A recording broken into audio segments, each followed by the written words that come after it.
Happy New Year, everybody! Grab a grail, grab a goat, because it is time for the Witches Movie Coven. Yes, indeed. And this week on the Witches Movie Coven, we are going to the classic Monty Python and the Holy Grail. I am Patti Negri. I am one of your hosts. You might know me from Ghost Adventures or The Witching Hour or a whole bunch of YouTubes here and there. And this is my co-host, Jason Mankey, right here. I'll just hand it on to you because that's what we've been doing lately. I am Jason Mankey. I've written a lot of books, and also tomorrow is my birthday, so I'm going to be talking about myself a lot tonight, and I apologize in advance. Heather. Hi, I'm Heather Greene, and I am the author of Lights, Camera, Witchcraft, the definitive guide to all things witches and American movies. I'm also a journalist and a editor at Llewellyn Worldwide. Perfect. Courtney. That's me. I'm Courtney Buckley. I am Ghostbait on Scared and Alone, Salem Witch, and, excited to celebrate Jason's birthday. Mm-hmm. Happy birthday.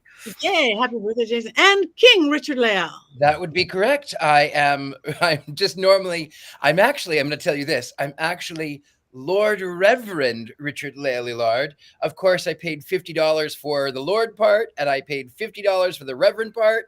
So I am the good Lord Reverend Richard-Lael Lillard, and I am known as the Gentleman Psychic. I am on Scared Alone and Ghost Adventures and all kinds of other things that might be not family oriented. But you can find me. You can find me anywhere. I'm so easy to find. And we're going there early. Okay. Okay. Now, I don't know if there is anybody on the planet who has not seen Monty Python. That was I grew up with Monty Python and the Holy Grail. But just in case there is somebody out there, Richard-Lael, do you have an unbiased recap? I do have an unbiased recap. It is, how do I even begin? A parody of the Knights of the Round Table and King Arthur. It's a series of vignettes from all of the knights. I think all of the knights. I wasn't counting, but I think it's of the knights. They go through on their quest to find, of course, the Holy Grail, and they're going through what later becomes England, and they encounter. There's a lot of quotable things. It's really hard to say because if I actually full on say I might step on some of Courtney's quotes, so I'm not going to do that. It's King Arthur, the Knights of the Round Table. They don't ride horses. They use coconuts.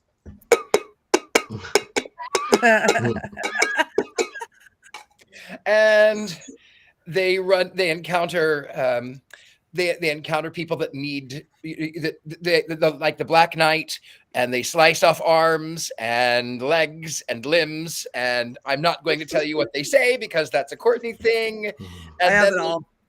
There's a point where they go into a village and someone has been accused of witchcraft and they're going to burn her because she looks like a witch. This is not Salem, by the way, Courtney Buckley.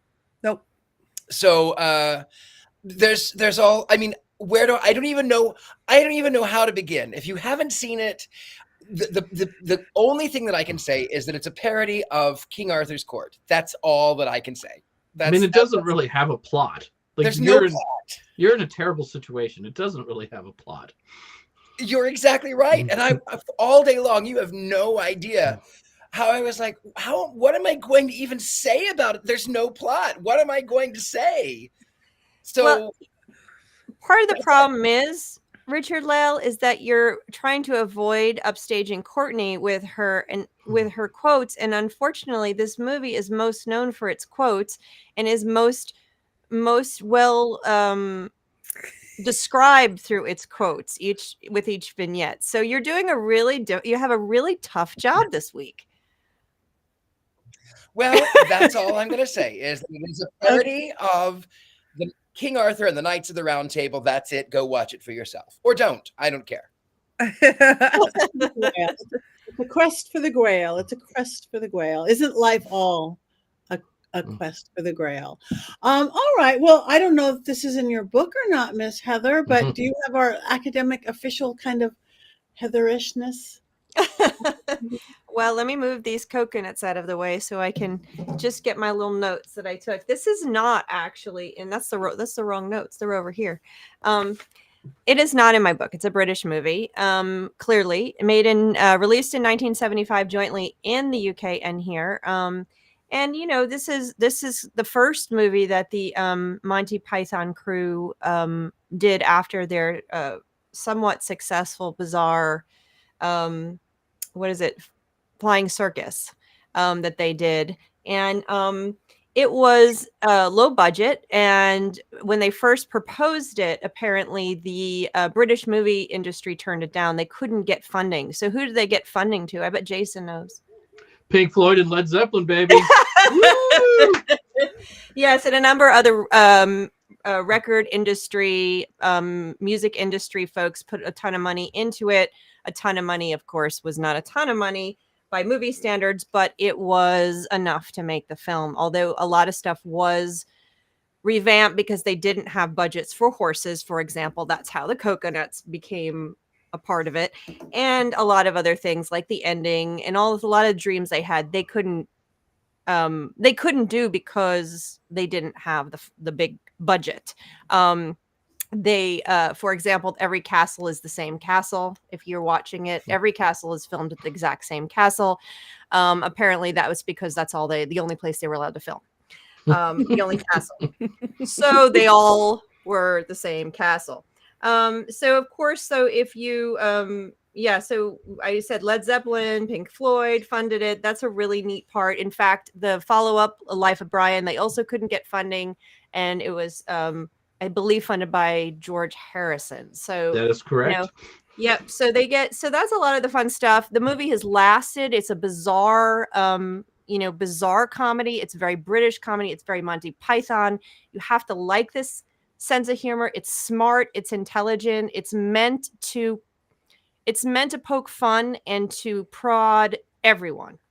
And it does a lot of that. There were some interesting things scenes they cut, which would have dated the film a little bit more. They would have been very current in 1975 and today wouldn't have worked as well. But mostly the film is timeless in a weird kind of way. And it's actually as a Broadway musical now. We have Spamalot on going on the stage. I have not seen it. I've actually kind of avoided it, but you know, and I think those are some of the big things, just to name the people in it: Eric Idle, Michael Palin, Graham Chapman, John Cleese, and then the directors Terry Gilliam and Terry Jones.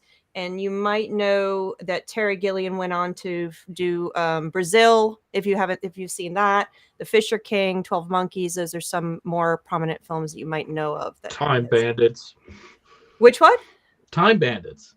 Time Bandits. Oh, yeah, Time Bandits. Time right, Bandits that is one too. Yeah. Yeah, and of course Terry Jones did Life of Brian and The Meaning of Life, the other two Monty Python films that you might have heard of. And I won't tell you my opinions about any of them right now, but that's just a little piece. There were a lot of I know the film industry in Britain did do some censorship when it came out. They wanted them to cut some language down, cut some suggestive stuff to make sure it could be available to children. But mostly I actually saw a scene this time watching it that I hadn't seen before, which I thought was interesting, but that's for another discussion. But yeah, so it's become a classic. It will not go away. It won't, and that's so apropos to Monty Python. It just sits there laughing. Yes. So all I can say is thank goodness they did not have enough money for horses. It gets me every time they do the coconuts. Like I laugh every time. They each have their own little look about it, and and we won't say anything about swallows while we're doing this because we would be upstaging Courtney once again. I'm trying to see if I wrote the word swallows down. I don't think I did, but I. Do you want me to just do my quotes now so that we can all talk about it? Just get it. Yeah. Give your All quote. right. Full disclosure. Okay, I had never seen this movie. I had seen pieces of it. Hold on. I had seen pieces of it. I knew I was going to love it. I knew it was my kind of humor. I just had never sat down and watched the whole thing. It's an hour and a half long, and I was telling you guys before we came on, but I'll tell everyone else. Watched it for 2 hours and only got halfway through because I was so busy typing that I essentially realized I was writing the whole script out. So I only have quotes for the first half of the movie because that's as far as I got. Also, because I was laughing so hard, I was missing more quotes, so I had to keep pausing and laughing and whatever. So, the whole coconuts bit in the beginning, I was crying, and then when he said, "Are you suggesting coconuts migrate?" and then it led into the whole swallows screaming. I couldn't even, I was like, I had to delete all that because I literally wrote the whole scene and I picked my favorite part, which was, "Are you suggesting coconuts migrate?" Then when they move on and they're like pushing the cart full of dead people and saying, "Bring us your dead, bring us your dead." And then the guy brings the one that's alive. And then the guy is over his shoulder and he's saying things like, "I don't want to go in the cart. I feel fine. I feel happy." I've never related to a movie character more in my life. Like, 'cause that's me when I'm sick. I'm like, I'm not sick. Everything's fine. Like, I just don't want to be like this. My next one is, this is probably one of my favorite scenes so far. When they were like going along the side and there was like, what, I forget their name, but like he was like rolling around in the filth and he's saying, "Strange women lying in ponds distributing swords is no basis for a system of government. Supreme executive power derives from a mandate from the masses, not from some farcical aquatic ceremony." And then when they were like rolling around and he was yelling, "Help, help, I'm being repressed." That's Dennis. Everybody knows that's Dennis. Thank you. I couldn't remember. But the "help, help, I'm being repressed." I will never stop saying this for the rest of my life. Anytime anything slightly inconveniences me, I'm going to scream, "Help, help, I'm being repressed." You'll be joining my wife and I. This movie is how, and that in The Simpsons is how we communicate with one another. I love it. It's perfect. Then with the knight, I was howling. And he says, "'Tis but a scratch." "A scratch? Your arm's off." "No, it isn't." "What's that then?" "I've had worse." "You liar." And he has no arms and no legs. And he says, "Just a flesh wound. I'll bite your legs off." And then we go from that to the monks singing whatever they're singing, chanting, and then smashing themselves in the face of the board. Like, what are they doing? And then I liked it when they went back to it and the guy was trying to get the dove to carry the coconut. "How do you know she's a witch? She looks like one." Well, okay, cool. And then when he says, "She turned me into a newt," and the guy says, "A newt?" And then he like stares at him for like 10 minutes and he's like, "Well, I got better." And then after the stupid conversation about, I was like crying with the duck, the witches, what else floats? Wood. And then she must be made of wood, but she has to be the same weight as a duck. I was like, what is happening? And then they're walking away and King Arthur says, "Who are you so wise in the ways of science?" And then it went from just the two of them doing the to like all of them together. They were all like, and then when they got to Camelot, and then all the crazy, like they showed all the crazy stuff about Camelot. He said, on second thought, let's not go to Camelot. It's a silly place. And then God came down in the cloud, and I couldn't even function enough to write down anything because God was in the cloud with just the moving mouth. That was. Then came the French castle, which I had to pause and cry about because he said several things. He said, "Go and boil your bottoms, sons of a silly person." And "I fart in your general direction. Your mother was a hamster, and your father smelt of elderberries." And then they started throwing, and then the cow. The cow came. And then after the cow came like every other animal. That's so funny. And then the Trojan bunny. And then I got to there's the entire I just wrote the entirety of Castle Anthrax because I wasn't sure what in that I could wrote. And then I got to We Are the Knights Who Say Nye. And that was it. Me. Sorry. Knee. That's Me. as far as I got. So Did you procure a shrubbery? I A little picket fence. no. That's as far as I got. So you didn't get Oh. to the very big fangs. Mm-mm. Not yet. Look at the But bones. as soon as we're done here, I'm just gonna hit play because it's still up on my computer screen over here. After this movie, I can never look at my rabbit again the same. Mhm. So that was now feel free.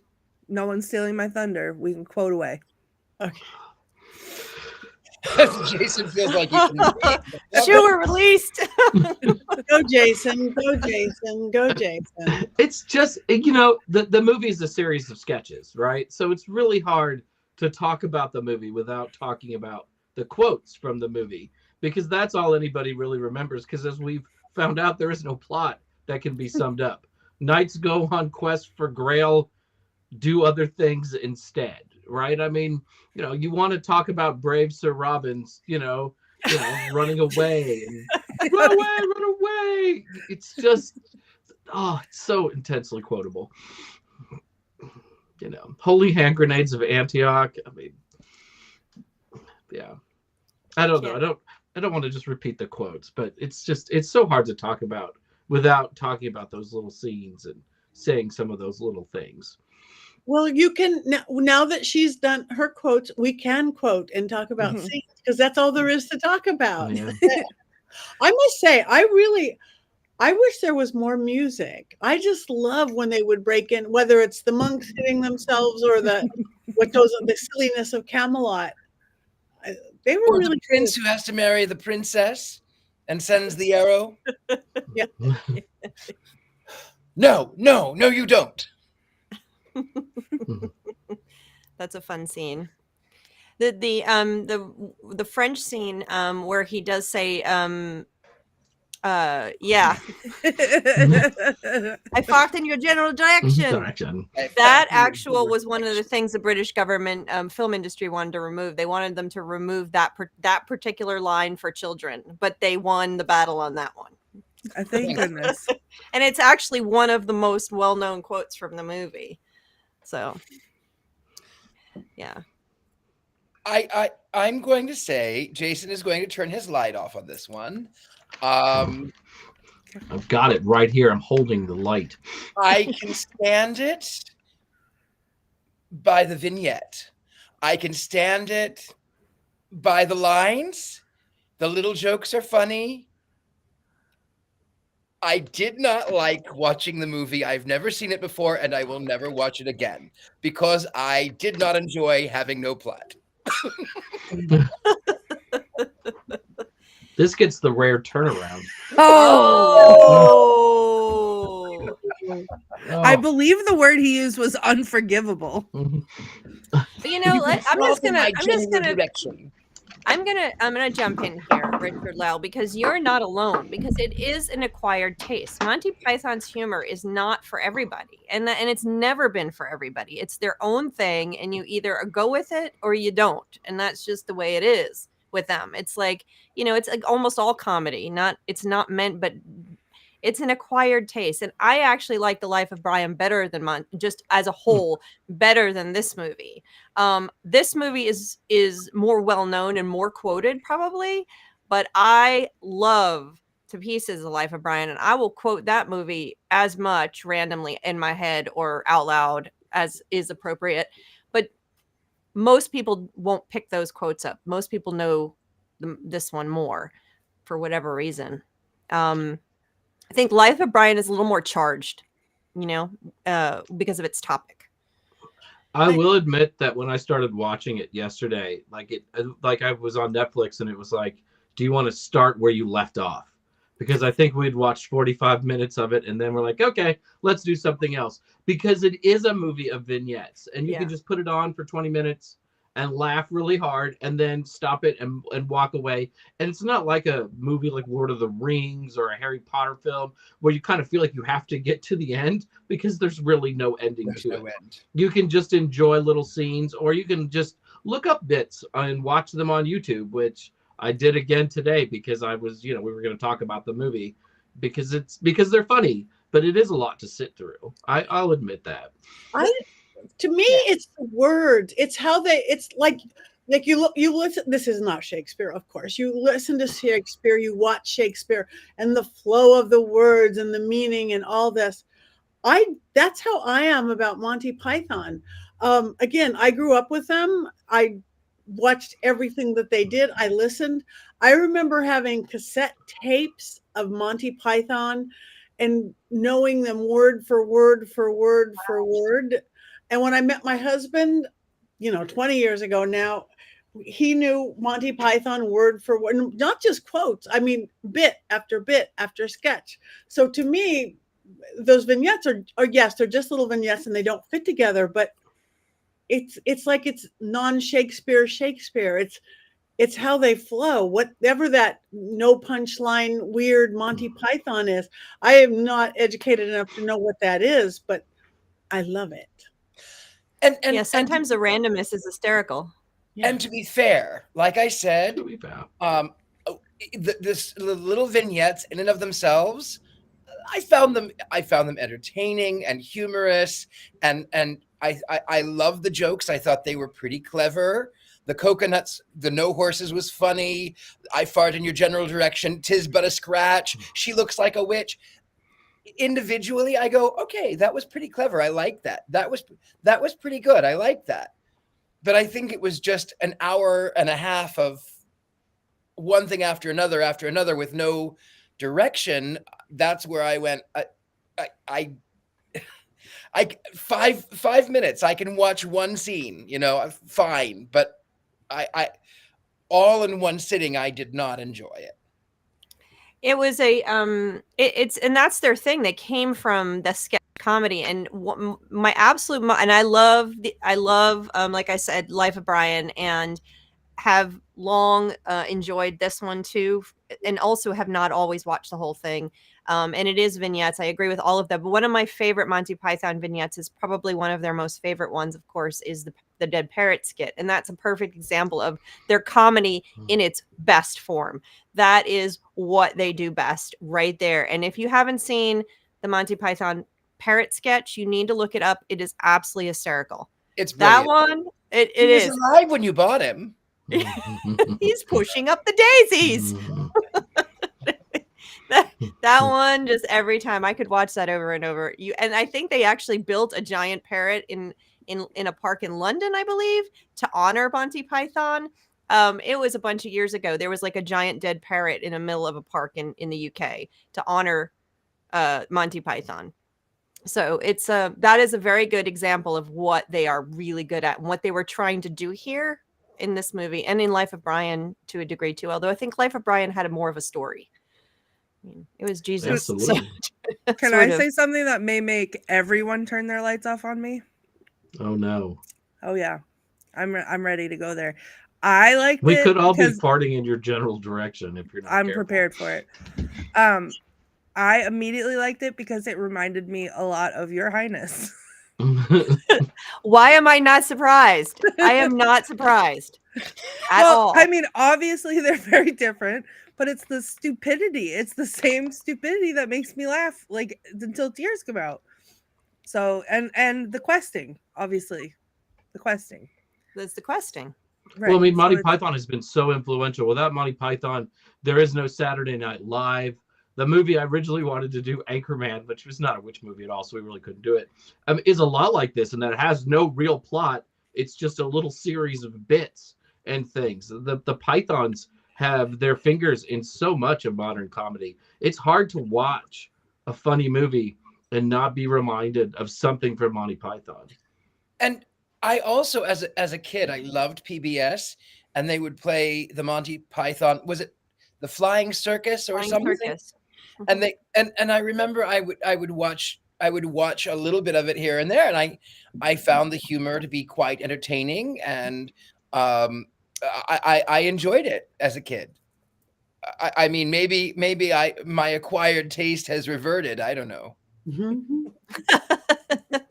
And I don't, but as much as we can, yes, they did have an influence in comedy, because you do have the sketch comedy, like you said, with Saturday Night Live, and but it is, again, a British style humor, which not everybody here in the US might pick up on or enjoy as much as because there's a distinct sensibility to British humor, which is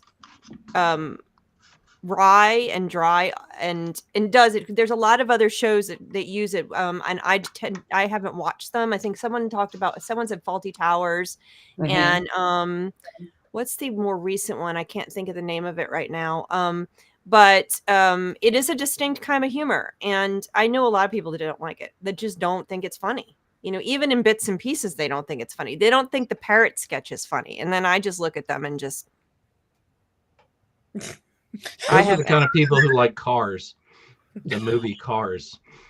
Hey, I like You mean the excuse animation me. movie Cars? I like the animation. Turn your light movie off. Cars. Wait, I gotta turn my light off. I'm No, gonna have to send you all Jason. these little lights you Yeah. can turn on and off. We're We're gonna have to. It's You're gonna have to great for control- expressing displeasure. Other lights. I'm gonna turn this light on and then immediately off, Jason. Rude. I second that. I do have a confession to make, though. The first time I saw this movie, I did not like it. I was a very serious teenager, and we watched it in AP English class, and I was obsessed with Arthurian myth. We'd taken our AP exam, so we had nothing to do for 2 weeks. And I was very serious about my love of King Arthur, and I could not tolerate a spoof of King Arthur. So I put my nose down, or up. Perhaps I put my nose up at Monty Python and the Holy Grail, thinking that it was too lowbrow and stupid for me. And then 6 months later, once I got to college, had a beer and a girlfriend, I developed a sense of humor and fell in love with the movie. Well, maybe the that's first my time I problem, did not. Jason. What's that? Maybe that's my problem. Maybe that's my problem. Is now I'm a very serious teenager without a girlfriend. That's it. I think that's it. Solved it. I want to look. I also want to comment on everybody, all these great comments we're getting in the chat room. And Goose is saying, as an Arthurian legend aficionado, feel the movie is hilarious. And lower down, we missed that one about how she could not get on hands. You couldn't believe the good detail that they really did do. Yes, they're spoofing it, but oh yeah, that's that night. Oh yeah, that's that night. So thank you guys for all these quotings in here. I must say that I grew up watching it from when I was a kid, but there was a bunch of middle years that I might have been high watching it. Changes it. It's a really good movie if you're high. I mean, this Yes. time I watched it completely straight. Me and the goat, and we Black Phillip watched it. But there's two different movies there, and they're both funny. And I think that if I had tried that, I would have probably died. I would have ended up in the hospital. I think sometime in college, though, I remember walking with a friend of mine across campus, and he said, you know what, Heather, there are two types of people in the world: those who get Monty Python and those who don't, and never the two shall mix. And I'll never forget that, because I thought it was so funny.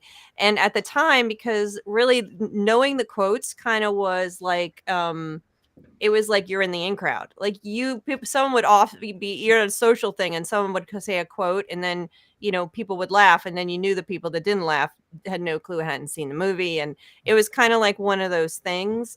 Definitely, I think one of our producers said the same thing in their experience as well, and so it really becomes that. Of course, it becomes a litmus test for certain crowds, probably, and I'm sure those people that don't watch it probably are would laugh at us liking it as well. So I'm sure I that's felt in okay. your general direction. Exactly. They're the French ones in the anyway, so it was in my crowds anyway, in my theater crowds in college, and definitely everybody had watched this movie and people would quote it. offhand, and I have been quoting it here and there. My kids knew how to quote it and knew the quotes before they ever watched the movie. So they recognize the quotes, even if they didn't know what movie it came from. We have the same problem with the movie Airplane. But that's a I whole love Airplane. I do too. Love Airplane. I was always Yes. a bigger fan of Airplane 2. I've never seen it. I'm not okay. Wait a minute. Where's the light? Jason, you're pushing yourself this week. I felt like I could get away with anything tonight. That's why. Woo!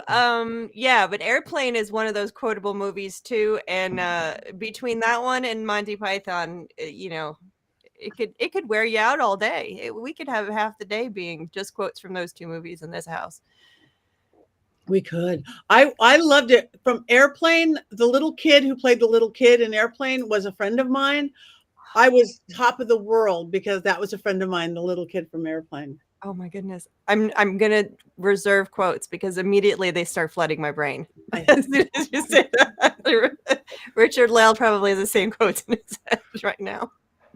That's how I feel hearing Jason mention Anchorman, because Anchorman, Step Brothers, those were the ones that Borat, unfortunately, but Borat, I couldn't, there was no words that were my own because I just spoke in movie quotes of those movies. That's true. Off topic, I am going to go into Borat for like a 30-second little diatribe here. That is a very much acquired taste, and I do not like Borat, but only more for personal reasons. So on a personal note, I happen to have started playing Freddie Mercury, and I grew out a mustache, and I had gone from people going, "Wow, you're really beautiful." And I had blonde hair, and then I had the mustache, and then I started playing Freddie Mercury like on the stage and in Vegas, and I went from people going, "Wow, you're kind of cute, you're beautiful," to they would come up to me and say, "My name is Borat."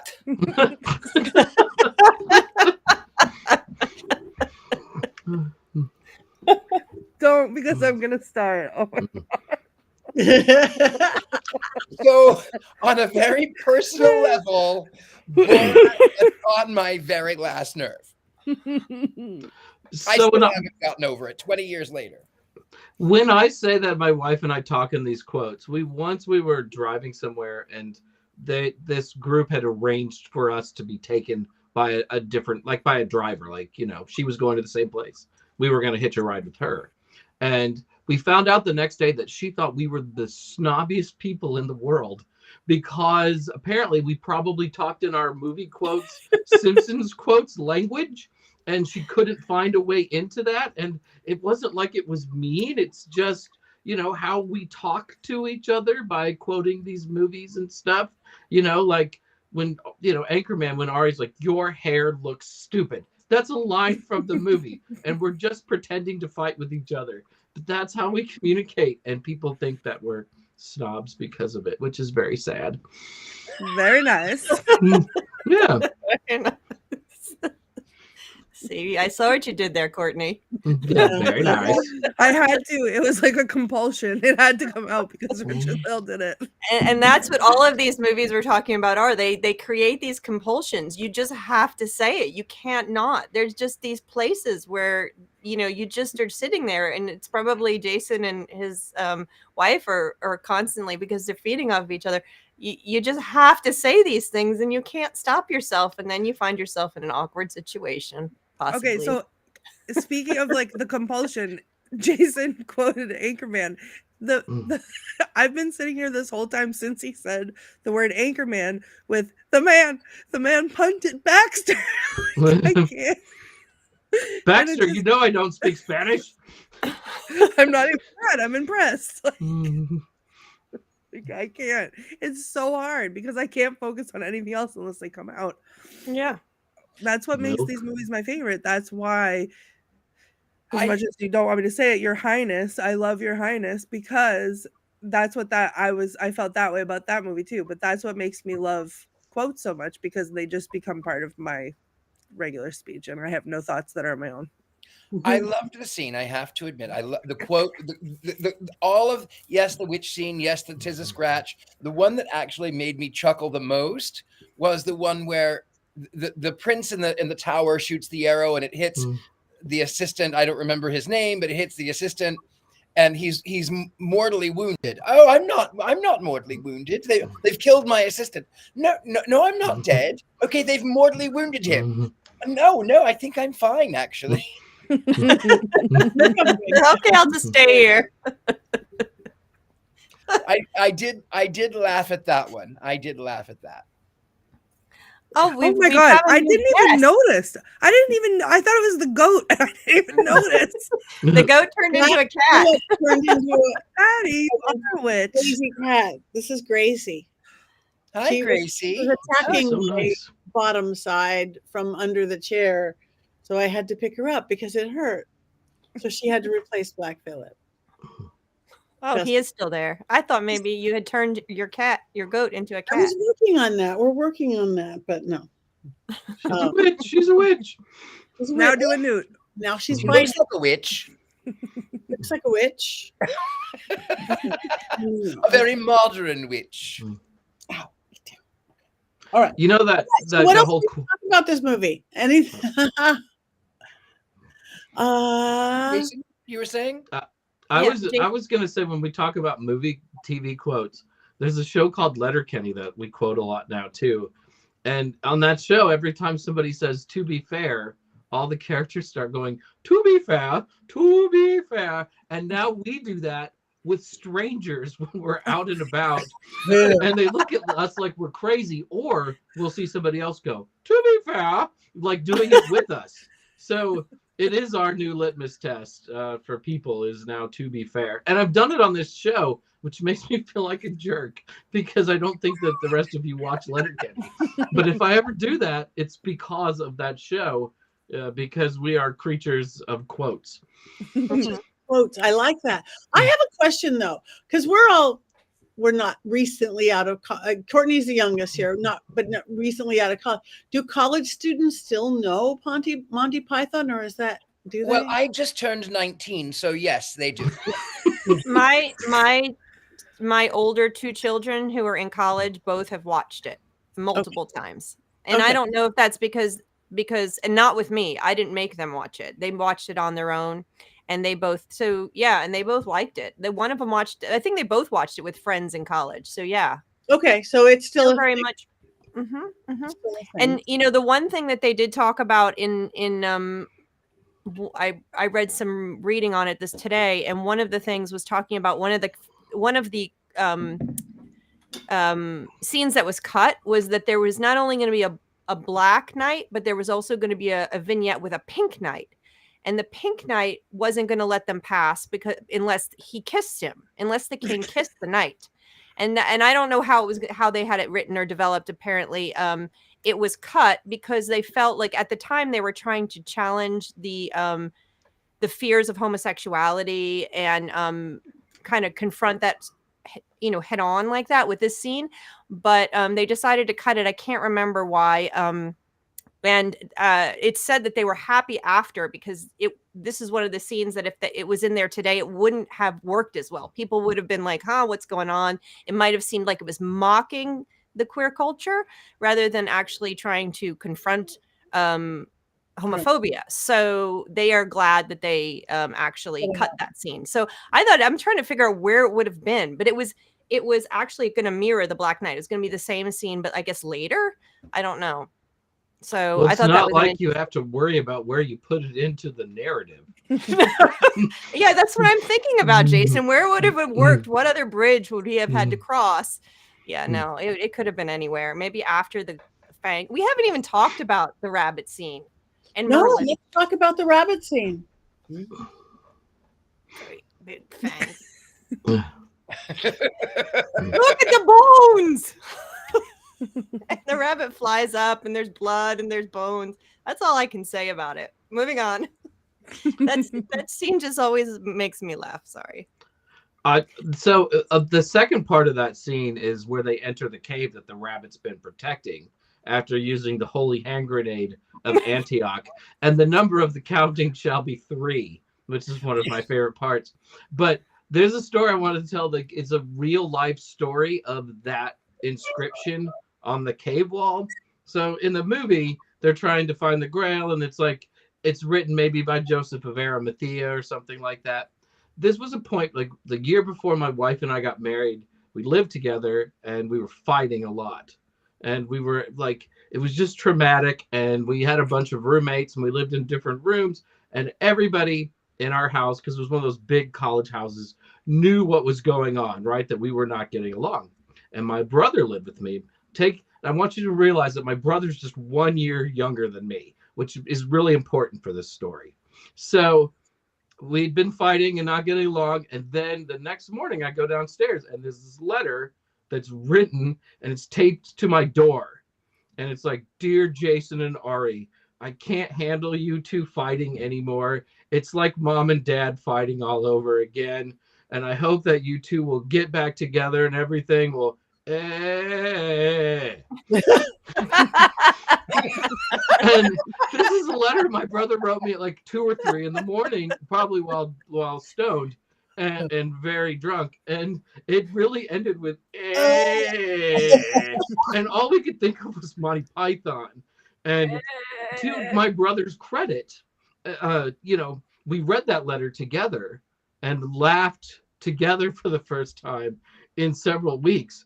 But all I could think of at the time was him like reading it, like being really proud of himself, and then seeing that it ends with and going, "Yeah, nailed it." That's That is amazing. brilliant. That is That's a brilliant. great He story. doesn't watch the show, so I can tell that story. I have to admit that I loved, from someone who was raised reading the Bible day and night, that whole scene of "the number shall be 3, thou shalt count to 3, not to 4, and not to 2, unless you after therefore count to 3, and this whole, and skip a bit there, brother." That was clever. That was very much like the passages of "so and so beget so and so, and beget so and so beget so and so." Very good. That was clever. I'll also say I hadn't seen the movie in a while, and I was surprised by how good it looked, because it got a remaster. I think maybe it's 10 years ago now, but when you reach a certain age, that just seems like yesterday. Because I grew up watching it on grainy VHS tapes, and it was really dark and it was blurry and it was hard to see. And being able to watch it today, the costumes are terrific, and you get to see that depressing Scottish countryside where it's gray all the time and dark. And I think that adds a lot of character to the movie and makes it even a little bit more absurd. Yeah, I loved this countryside. I loved that it was on location in Scotland. That was just gorgeous. I saw one little note in one article that said that when they got all the money and they got out there on their first day to film, all excited. Nobody had ever done this before. They got there and the camera did not work. So there they were set up. If you've ever been on a film set and you know how much time it takes and what goes into actually getting there, getting everything set up, getting the people there, the cast, this crew, and then going, we got a problem. I was like, oh my goodness, that's a great way to start the movie. So that's a great comedy of errors right there to start a sketch comedy movie like this. And what's even funnier is a big crew, a cast, they're on the countryside and they have a camera. Right. That's what 19 said one camera. A camera, B camera, C camera. Okay. No. One camera. They had one camera. I also don't know if it was, I can't remember if it was just the sound that didn't work, and so they couldn't record the sound, or if it was both. I can't remember what the article said right now, but it wasn't working, so they couldn't film. And then they had to go find a camera. I also love the little animations in between. When they were doing the trumpets, and then all of a sudden they were trumpeting out their butts. I screamed. And then when the monks were jumping off the thing, and then the one monk jumped too far and then got flipped over to the other lady and then was upside down with his butt out. There was so many cartoon butts, and I was excited by everyone. That's all Terry Very Gilliam Monty too. Python. Yeah, that's what he was brought in to do. He's the one American in the cast, Terry Gilliam. If you don't know Monty Python, Courtney, you are going to have to look at some of the old different Monty Pythons. Yeah. Cartoons, Very all clear.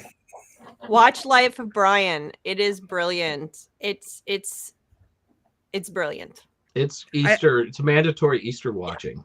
Yeah. I'm gonna have to, because I loved this very much. This is so my humor. All right. Well, I think we've discussed the lack of plot line, and I think all we're waiting for is a movie moment. Jason Mankey. Oh, Light back on. Oh, there he is. All right. Your mother was a hamster and your father smelt of elderberries. You can't expect to wield supreme executive power just because some watery tart threw a sword at you.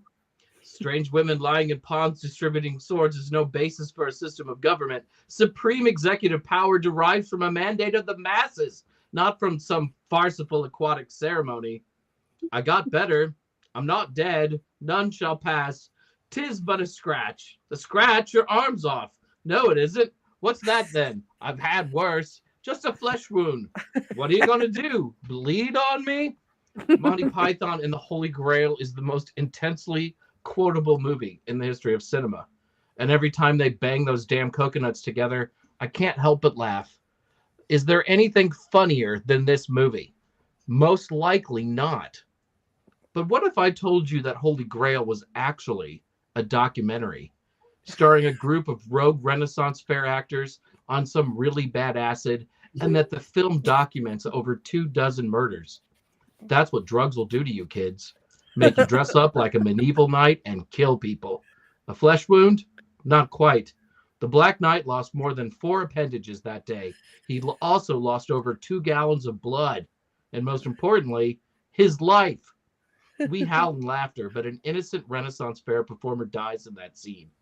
And due to having glued his helmet onto his head, he's never been identified. Though unintended, Holy Grail is also a testament to the horrible effects of drugs and alcohol. Did you know that when you are high, even the sweetest, kindest animal can turn into a blood-sucking killer? A person has to take a lot of drugs to upset a rabbit so much that it will kill a man. But that's what those Monty Python idiots did while making their movie. And let's not forget the paranoia that can set in with rampant drug use, causing people to accuse innocent women of witchcraft and then believe that those women weigh the same amount as a duck. And never forget that drugs can lead to strange obsessions, like an overwhelming need for a shrubbery. There's a reason the cops show up on and off in this movie. They are attempting to take down a murderous English drug cartel before they can do even more damage. Very good. The anger of rabbit so much it kills me. Oh, Jason. You make me cry in one way or another, like every 3 weeks. That is brilliant, Jason. Our so good announcement. There is a weirdness to the movie, though, with like the modern characters running through it. And every time I watch, I can't help but think that there are just these people like running around a forest pretending they're King Arthur or whatever, right? And the whole movie is just sort of a parody of crazy people running around thinking that they're the Knights of the Round Table, you know, and that's why it ends like it does. I always forget the scenes with the modern people in them. I always am like, oh yeah, that's right, I forgot about that. It's like it's that plotless thing going on again, I guess. And Yeah. it just flashes in and flashes out, no explanations. Flashes in and flashes out, no explanation. There's the historian for a couple of scenes where he's talking about the history of things, and then he's gone, and then it's back to them just fooling around, and it is so weird. And I honestly think that you could interpret it in very odd ways because of all that, which I guess I just did. And I think that would be perfectly fine. And I think the Monty Python crew would probably enjoy that as well. Yes. I think that's the point of it. Yeah, I think that's the point of it. And Carl, yes, we all have the same goat. This is Black Phillip. We like to watch movies deliciously. You can have one too. Though I will say that mine have human eyes. Look at that. Yes. Mine have different eyes than everybody else. Everybody else has normal goat eyes, and mine have human eyes. But mine has a one butthole. eye. Yours has a butthole, a bigger butthole. Mine has Courtney, one eye. yours still needs surgery. Courtney, send it down to me so I can fix him. I can't be without Black Phillip. Plus, his butthole is useful for when I do butthole magic, which I haven't done yet Whoa. because I'm a terrible witch. Poor Whoa. Black Phillip. Poor. Maybe. It'll be good for him. He'll love it. And then he can be sewn up. But also, his wires are all over the place. He's supposed to have like posable legs. You can see one sticking out over here. Courtney, I can tell you as someone who once dressed in drag, that underwire is a killer every time. Yeah, you're telling me. I won't wear it anymore, but he likes it because it makes him be able to keep his legs closed, which they can't be now. That is 'cause they're so on it. important. Keeping those legs closed. Especially is- when your butt is so big. Such a big one. Oh TMI. my God, Patty, look at his butt. Yeah. Look at. Oh, He needs some poor power Phillip. panties, is what he needs. You He need has- to send him to yeah. me. He needs Send a him to thong. me. I feel like I need to cover my Black Phillip's eyes, so he does not Listen, see there is nothing wrong what with earning neglect a dollar will this do way. to a Black Okay. Phillip. My Black Phillip's very curious. No.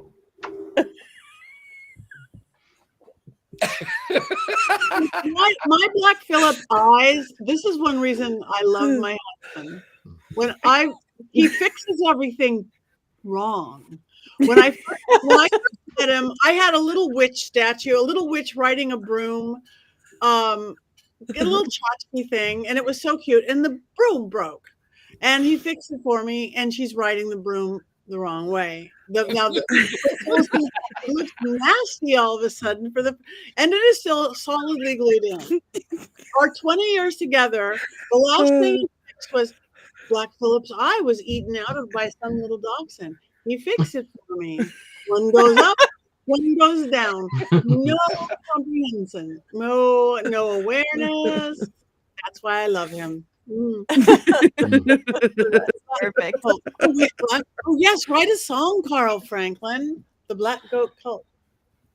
Make sure you talk about mine is the only one with a butthole in the song. And Courtney's goat's butthole is split wide open. Yes, Yep. perfect. That's what- Courtney, you don't even have a dog, do you? No, it just split by itself because first it was a small, like where it was just like this little butthole part. That's why I used to call it a butthole. And then everything went to you know where. It's probably Is not it- a doll. He's had a whole C-section, it looks like. Yeah. Well, he used to stand like this. Where's his butt? He used to stand like this, and now his legs just go out like this because he's promiscuous and he likes it that way. So I don't know. I will never let that happen to you. As Anyway, I said, you send him down here. I will fix his underwire, and I will take care of his butthole. Okay, but here's the deal. He needs like little like if he's gonna be sewn on his butthole, then he needs an actual butthole forever, so I can remember it. We can talk about it. Maybe horns. We can include some horns as well and stuff. Okay. This is not Cats. The music All right. is not Cats. So I need the butthole cut of Cats the Musical. and yet we digress. Is it time to vote? Oh, I think so. It's time to vote. on Monty Python on the Holy Grail. Wands up, wands down. Now, you guys out there, you've been guys so good at talking. What? Up, wands Stupid, Put it down. stupid Rail. apple. Come on. Deep rail. Wands. Oh. Oh, Robert Hicks. Wands Robert neutral. Hicks. Pushing it. Oh, Look now at that's Richard-Lael. our favorite goat. That's good. One's up. One's up. Come on, everybody, vote away. 2 ones up for John. Yay. Super up for Lisa. All right. A sideways. How did Lisa get fireworks? Oh, halfway up is Haley. Okay. Mary Jane, one's up. All right. So we have more ones up than down. But you have to watch it. And you have to watch the rest of it, Courtney. I immediately after we're done here, it's happening. Oh. And then you have to text me the whole time you're watching it. I will telling text you what the you whole left. script. Yeah, I'll text you the whole script. All right. What are we watching next week? Do we know? We are watching The Pale Blue Eye. The pale Ooh. blue. I have no idea what that is. 2022, 2023. It's a recent movie, and it's got a little magic in it. It's on Netflix for anyone. It's a Netflix original movie. Pale Blue Eye on Netflix. Okay. Does anybody have anything coming up? We have just a couple minutes left. I think tomorrow's a special day that we might want to mention again. Mm-hmm. Oh yeah. One they don't not Doreen's do birthday. Tomorrow is Doreen Valiente's birthday, the mother of modern witchcraft, who wrote The Charge of the Goddess. Once in a month, and better it be when the moon is full, there ye shall assemble in some secret place and adore the spirit of me, who is queen of all the witches. Her birthday is January 4th. And Someone is also else's. mine. Yeah. And someone else is January 4th. So Yeah. happy birthday. I really want to sing to Jason, but we've been I know we instructed can't. not to No, it was sing. awful. We'll just say Yeah. happy birthday because we don't want to steal out the dirge. Happy birthday. Happy birthday, Jason. Happy birthday. Happy birthday. Happy birthday. Oh, wait, I don't wait, I've got it. Happy birthday from the da-da-da crew. Da-da-da-da-da-da. Something for you. Happy birthday. Yay. They say it's your birthday. Ba-da-da-da-da. Na-na-na-na. We don't own that one. We can't. That's Yeah. copyrighted. That could get us in big trouble. That's why we only did half a line to that. Anyway, does anybody having coming up in the next couple weeks? I'm going to be in Virginia. I'm going to be at Hanover Tavern Paracon in Virginia. Lots of cool kids are coming. Rob Thompson, who's on here tonight, he's going to be there. We're going to be doing a mediumship gallery together. All sorts of cool kids. So if you're anywhere near there or want to or can be, join us. It's all on my social media. It's on my website. Anybody else traveling in January? 2 weeks from tonight, I'm going to be in LA, and I'm going to get to hang out with Patti, and I'm going to get to hang out with our producers, Rob and Christine. So super excited about that. But that, I'm so Doesn't- jealous. I know. Mhm. West is the best. West is the best. West is the best. All right. Nobody else. Okay. I have something. Just to plug University of Magicus. I'm at University of Magicus, of course. I'll be teaching there. I do teach there. You teach there. We have a lot of teachers, a lot of different things. So I'll be there. And then also, if you happen to be in New Orleans, so coming up the 13th of February is, in fact, Mardi Gras. And then the 14th is Valentine's Day. And come to New Orleans, get a reading from me. I will be naked. Just thought I'd throw that out there. Well, now I'm making some plans, baby. Naked in New Orleans. Everybody join. We're all going. I'm booking my flight. Yeah. Get on that broom. Speaking of Valentine's, everything just fell off my desk. Speaking of Valentine's, the LA Valentine's, non-Valentine's ball at the Mayan is February 18th, 19th weekend. All sorts. Look at you, Jason. You're the only one who can make that happen. See, Yeah. none of it happens. Nope. Magic. Also, speaking of Valentine's Day, our annual anti-Valentine's Day tour in Salem is coming up. Stories of love gone wrong in Salem, the best way to celebrate the worst holiday. So the tickets are on sale now at salemghosttours.com. Okay, so go to Salem, go to New Orleans, go to Los Angeles, see Jason, see me, see Heather, see Richard-Lael, see Courtney. Get a goat, get a cat, take the cat. It is that time. So do we neat or do we cackle? I feel like we should try. Neat. Oh. Neat. Knee. I think we should knee. Neat and Good try. night. I'm ready. Neat and trot. Okay, 1, 2, 3. Knee. Knee. Knee. Knee. Knee. Knee. Oh, that's nice to say.